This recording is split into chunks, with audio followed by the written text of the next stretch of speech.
Rodrigo, você está conseguindo ver o que eu compartilhei aqui na minha tela? Sim, consigo. Então vamos começar a aula. Ok. Então vamos lá. Nessa aula de hoje, Rodrigo, eu já até gravei, já disponibilizei lá no. Daqui a pouco eu vou disponibilizar isso também no ambiente para vocês, tá? Então, depois Ok. dessa aula, vocês vão poder assistir quantas vezes vocês quiserem lá Uhum. no ambiente de vocês. Tá Então, bom. nós vamos falar dos desafios dos direitos humanos no Brasil, né? Então, nós vamos fazer todo um histórico desses desafios e, em alguns momentos, você vai lembrar, né, junto com os demais colegas, daquele conceito de globalização que eu passei na aula presencial para vocês, que falava lá dos organismos multilaterais. Vocês lembram? Sim. Então, os organismos multilaterais é a ONU, a Unesco, a OMS, a Corte Internacional de Justiça, a Assembleia Geral, né? Então, nessa aula de hoje você vai conseguir lembrar da importância que aquela aula teve para entender esses desafios dos direitos humanos no Brasil, tá? Então, vamos lá.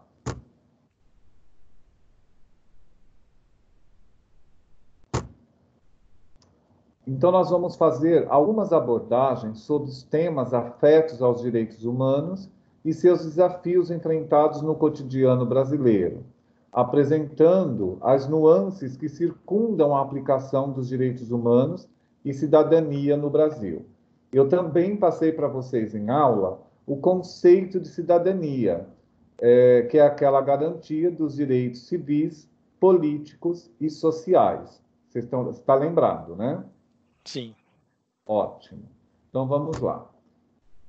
Os direitos humanos, eles são direitos inerentes a todos os seres humanos, independentemente de raça, sexo, nacionalidade, etnia, idioma, religião ou qualquer outra condição. Todos merecem esses direitos, sem distinção de cor, gênero, raça, credo, enfim, sem que exista alguma discriminação. Então, vamos entender que preconceito muitas pessoas têm e o preconceito ele pode ser trabalhado. Mas a questão da discriminação, Rodrigo, é crime, né? Então a gente precisa Uhum. entender a diferença entre preconceito e discriminação. Então vamos entender que o preconceito, né, por uma questão de cultura, por uma questão de valores que nos é passado, né, ao longo da vida, infelizmente, em alguns momentos a gente tem até alguns preconceitos, mas eles podem ser trabalhados, né, e a gente pode acabar transcendendo de um estado representativo para o outro. Agora, a Sim. discriminação, ela é criminosa, né? Então, os direitos Uhum. humanos, eles não são apenas um conjunto de princípios morais que devem informar a organização da sociedade e a criação do direito. Os direitos humanos, eles incluem o direito à vida e à a liberdade de opinião e de expressão, o direito ao trabalho e à educação, entre muitos outros, né?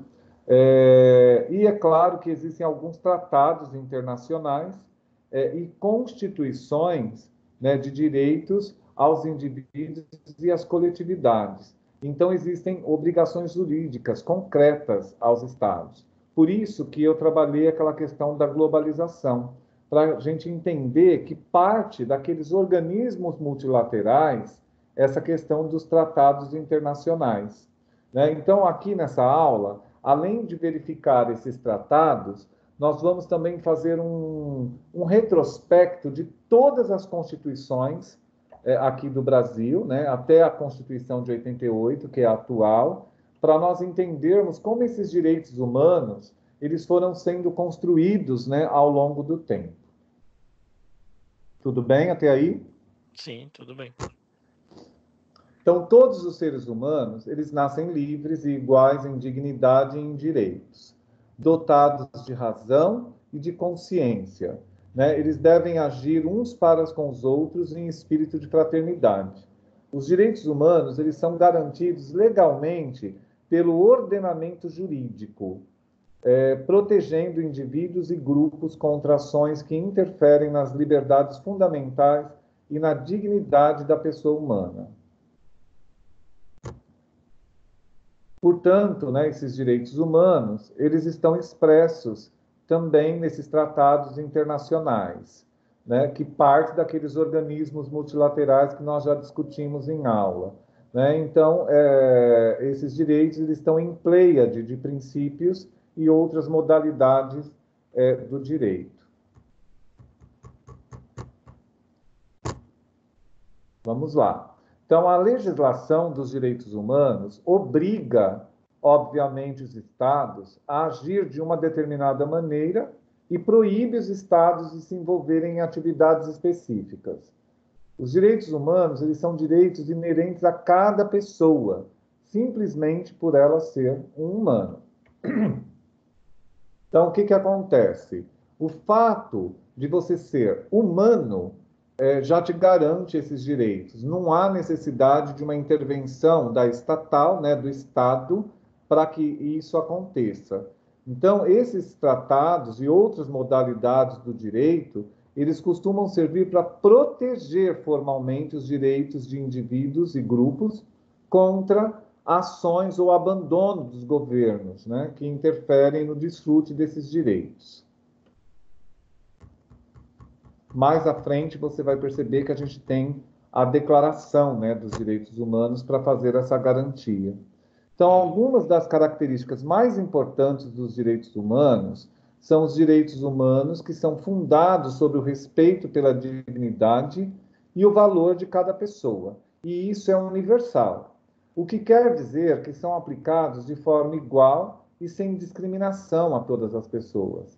Esses direitos humanos, eles são inalienáveis e ninguém pode ser privado desses direitos.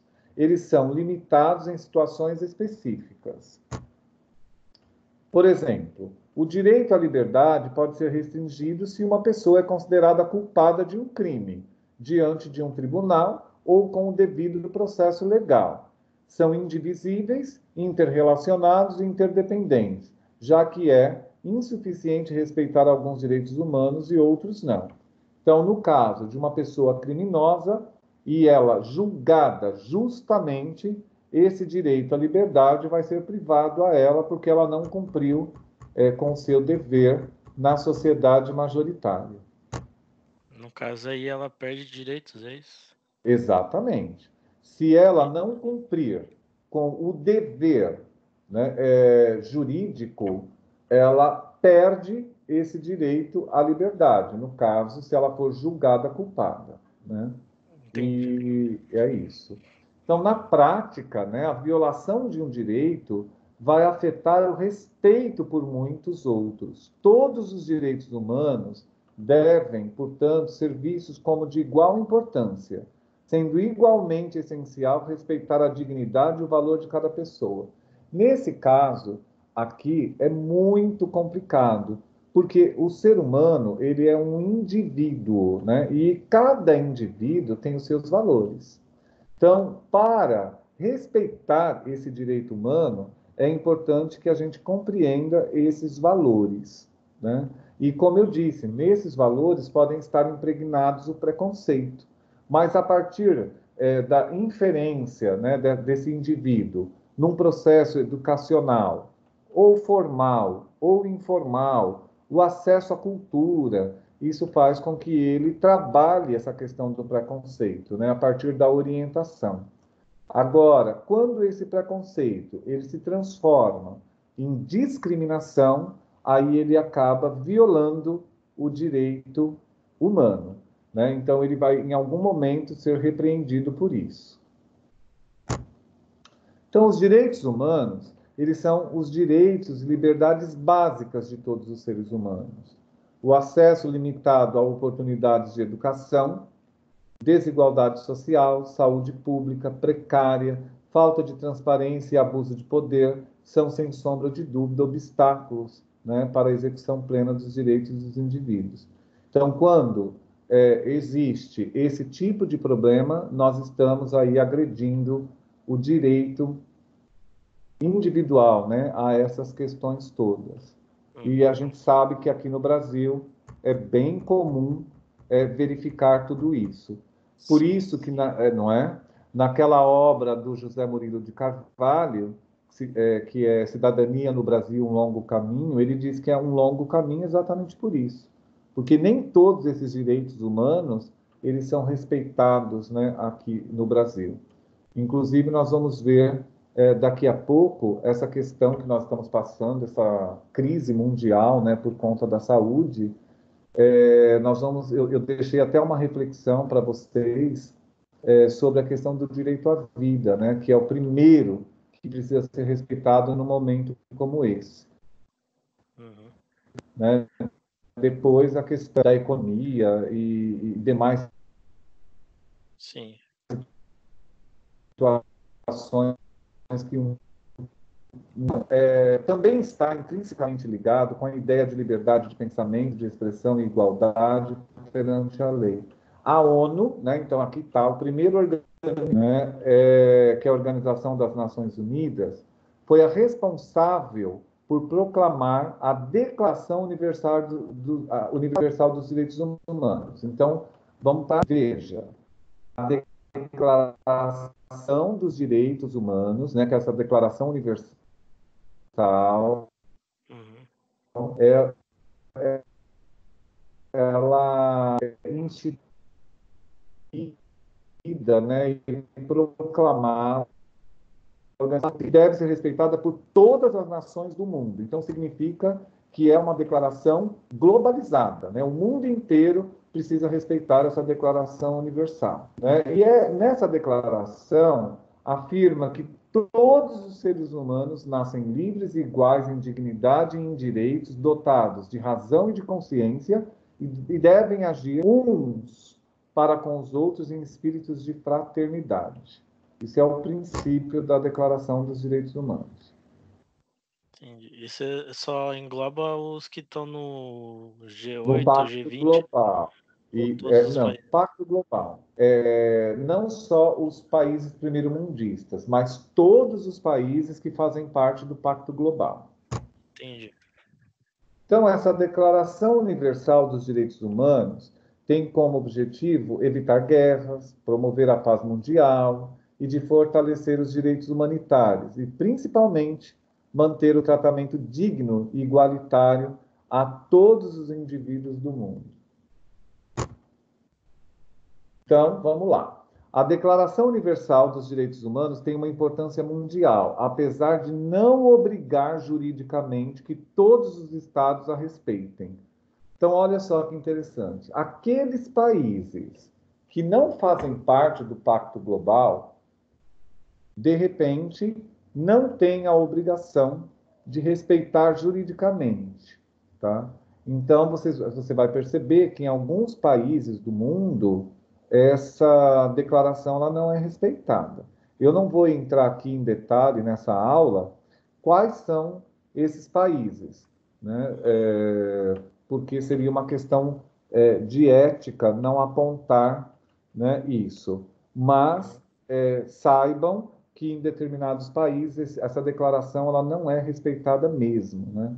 Então, para a Assembleia Geral da ONU, lá naqueles organismos multilaterais, eu não falei da Assembleia Geral, da Corte Internacional de Justiça, da Secretaria Geral.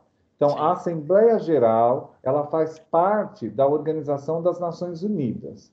Então, para essa Assembleia Geral da ONU, a Declaração Universal dos Direitos Humanos tem como ideal ser atingido por todos os povos e todas as nações. Então, o ideal da ONU é que o planeta, né, respeite essa declaração e que todos possam promover o respeito a esses direitos e liberdades.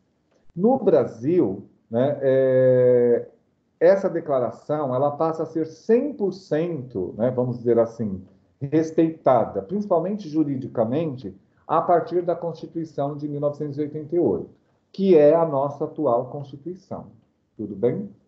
Tudo bem. Então, vamos lá. Eu vou falar de outras constituições, mas a atual é essa de 1988, é a que nós seguimos, é a Carta Magna atual. Então, essa Carta Magna, né, a gente chama a Constituição de 88 de Carta Magna do país, né? Então, essa Carta Magna, que é a Constituição de 88, ela consagra em seu artigo 1º o princípio da cidadania. Olha só. Então, voltando novamente, você viu a importância do conceito de cidadania, Rodrigo? Sim. Então, o princípio da cidadania seria o quê? A garantia dos direitos civis, políticos e sociais, né? Dessa forma, a gente garante a dignidade da pessoa humana e os valores sociais do trabalho. Ao longo da Constituição, encontra-se lá no artigo 5º o direito à vida, à privacidade, à igualdade, à liberdade, além de outros, conhecidos como direitos fundamentais que podem ser divididos em direitos individuais. Isso aqui é importante para vocês não esquecerem. Então, nós temos os direitos individuais, os direitos coletivos, os direitos difusos e de grupos. Então, agora, nós vamos conhecer a diferença de cada um deles, né? E o conceito de cada um deles. Quer tomar uma água, Rodrigo? Tá tranquilo, pode continuar se quiser. Então tá. A hora que você quiser tomar uma água, você fala que a gente para um pouquinho aqui, tá? Ok. Então vamos lá, vamos entender os direitos individuais. Os direitos individuais, eles têm como sujeito ativo o indivíduo humano, né? Então, indivíduo, é individual. Então, os direitos coletivos envolvem a coletividade como um todo. E os direitos difusos são aqueles que não conseguimos quantificar e identificar os beneficiários, né? E os direitos de grupos são, conforme o Código de Defesa do Consumidor, são aqueles individuais homogêneos, né, que se misturam. E, obviamente, são os direitos que são decorrentes de origem comum a todo mundo. Aí depois, vamos lá. A história dos direitos humanos no Brasil, ela está intimamente ligada com a história das constituições. Então, agora que a gente vai fazer aquela retrospectiva histórica de todas as constituições aqui no Brasil. Então, vamos começar pela Constituição de 1824, que garantia direitos liberais. Por mais que concentrasse poder nas mãos do imperador, foi rejeitada em massa por causa da dissolução constituinte. Então, essa Constituição ela não deu muito certo. Né? Por quê? Porque os direitos todos estavam nas mãos do imperador, não chegava na população como um todo. Então, a inviolabilidade dos direitos civis e políticos. Então, nessa Constituição, né, de 1824, os direitos civis e políticos eles não eram garantidos, né? Então, não havia exercício de cidadania por completo, né? Então, eles prejudicavam, né, a liberdade, a segurança individual e a propriedade. Então, vamos lá. Aí depois nós vamos para a próxima Constituição, que é a de 1891. É importante para vocês, estudantes de Direito, que vocês gravem todas essas constituições, tá? Então, em 1891, a primeira Constituição republicana, tá? Então, já terminou o período de Império e nós já entramos na Primeira República.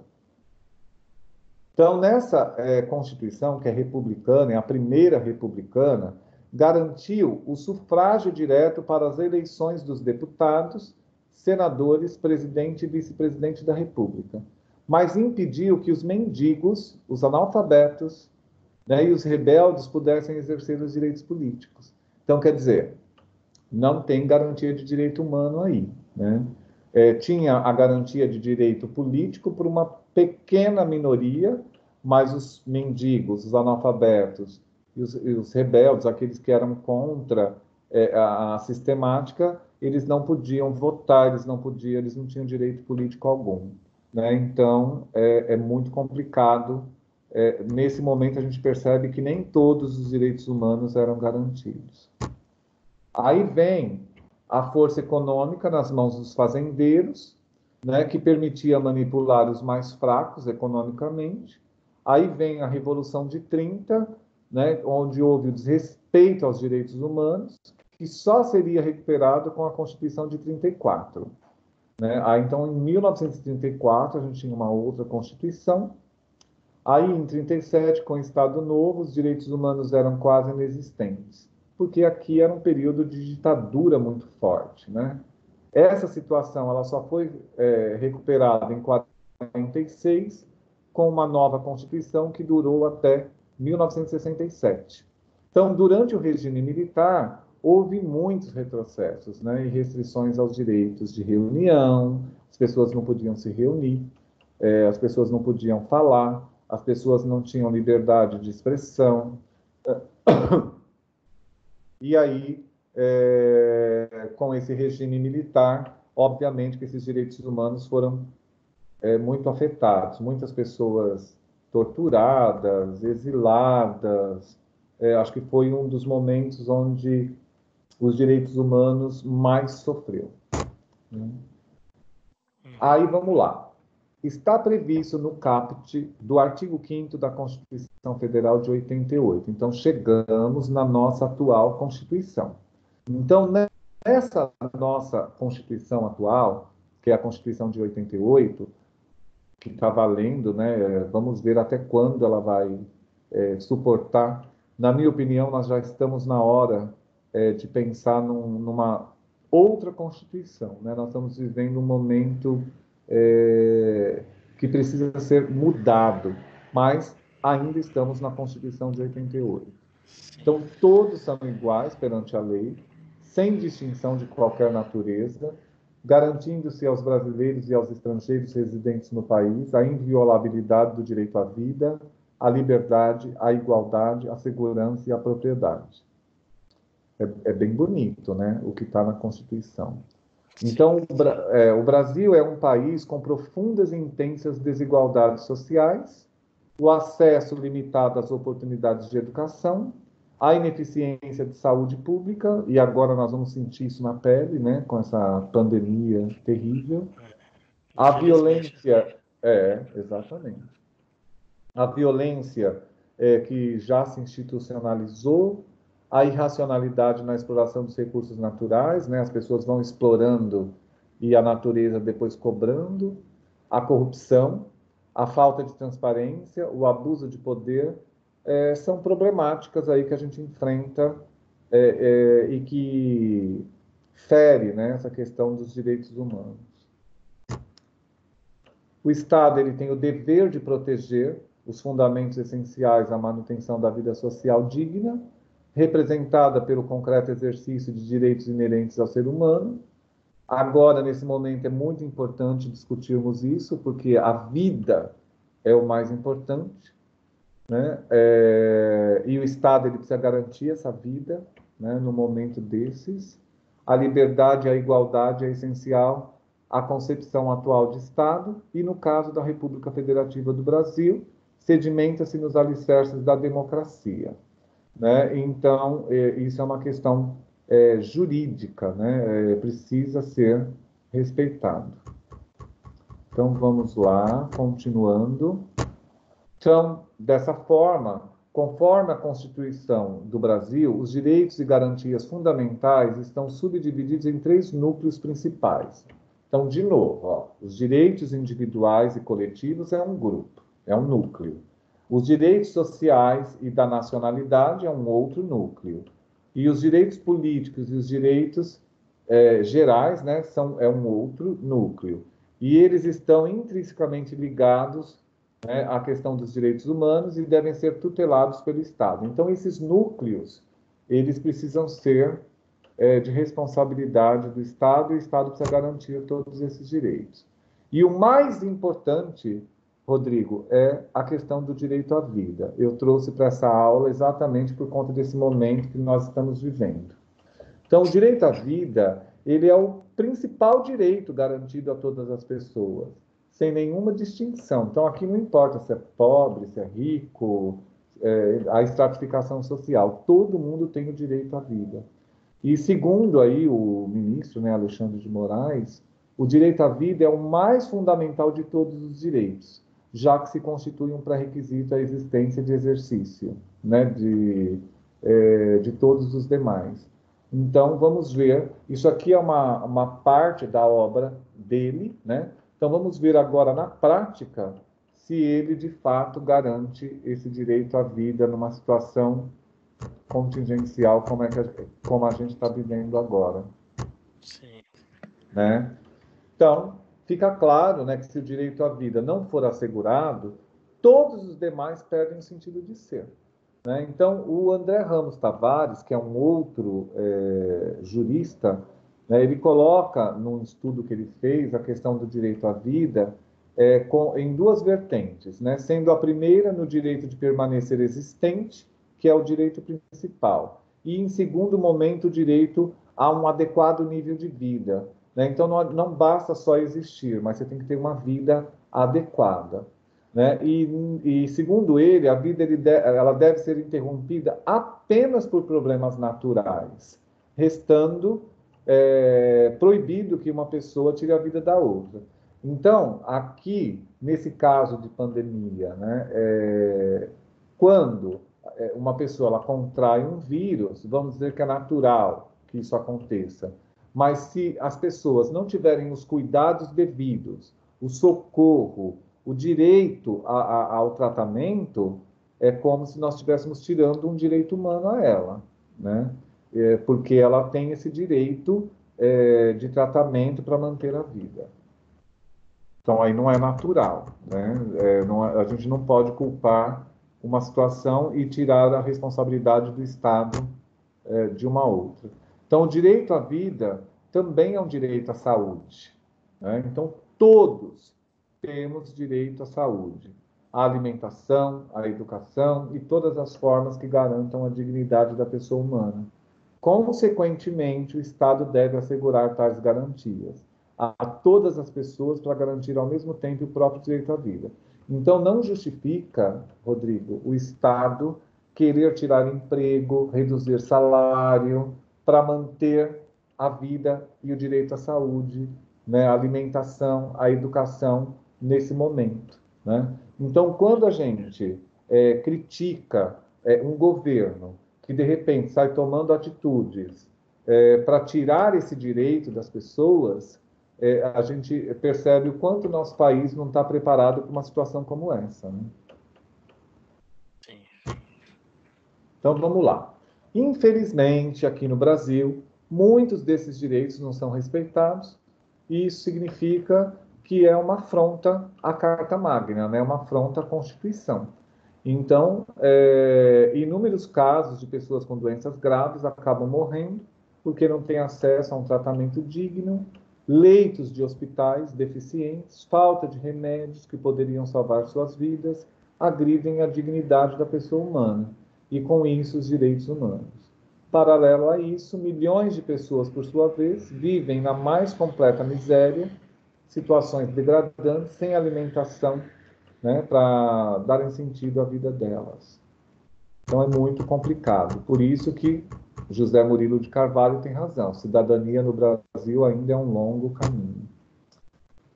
Então, esses direitos todos, eles estão expressos na Constituição Federal de 88, em seu artigo 6º, sob o título dos direitos sociais. Segundo o entendimento de Ricardo Lobo Torres, que é um outro jurista, ao refletir sobre o direito à saúde, menciona que as atividades preventivas geram o direito ao atendimento integral e gratuito. Então, na verdade, a gente precisa, aqui no Brasil, ter uma ordem, né, uma reflexão mais profunda sobre as campanhas de vacinação, a erradicação das doenças endêmicas, o combate às epidemias, né, são obrigações básicas do Estado. Né? Então, o Estado precisa combater essa atual epidemia sem ferir os direitos humanos, né, das pessoas, que é o emprego, a condição de vida digna, pagar as contas, enfim. Né? Então, a medicina curativa e o atendimento nos hospitais públicos deveriam ser remunerados pelo pagamento das contribuições ao sistema de seguridade. Né? A gente já paga imposto suficiente para isso, né? Então não tem por que tirar emprego, tirar salário das pessoas, né? E nesse caso, né, os indigentes, os pobres, eles não pagam impostos, mas eles têm o direito ao mínimo de saúde, sem qualquer contraprestação financeira. Eles não têm condições de recolher.